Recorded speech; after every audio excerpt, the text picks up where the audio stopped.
Maybe you were dating someone. Maybe it never became official. Maybe it did. But before it ended, before it got complicated, before you were fully emotionally attached, you had this moment. You felt something like a pause, hesitation, a small internal, hmm. You know what I'm talking about? That moment something felt off and then you moved past it. Hey friend, I'm Coach Christina. I help Christian women heal after heartbreak and rebuild their identity in Christ so they stop carrying old pain into new seasons. Today I want to talk about the moment you moved past. Because most of the time we don't miss the warning signs. We override them. You didn't stay in the relationship because you were blind. You stayed because you saw the potential. You didn't want to self-sabotage. You didn't want to run away too fast. You didn't want to be that girl who's too picky. So you gave it time and then more time. And then you were attached. And now looking back, you might think, why didn't I listen to my gut the first time? You know what I've noticed? When we really want something to work, we become very reasonable. We explain things away. We minimize inconsistency. We tell ourselves we're just overthinking. And then we find ourselves saying, it's fine. I'm fine. Here's the thing. When you have to keep convincing yourself that you're okay, you're usually not. And that uneasiness you felt earlier on wasn't random.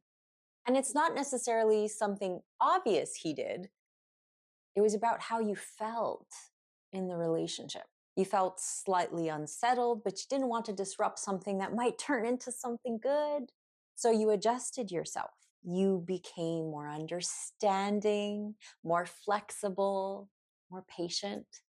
And the more you adjusted yourself, the quieter that inner check became. Not because it disappeared, but because you stopped listening. Now, here's another layer that's harder to admit. Sometimes the uneasiness is about how fast you were attaching, how quickly you felt chosen, how deeply your identity started wrapping around the connection. Because then it's not just about the red flags. It's about why you were accelerating the relationship so quickly.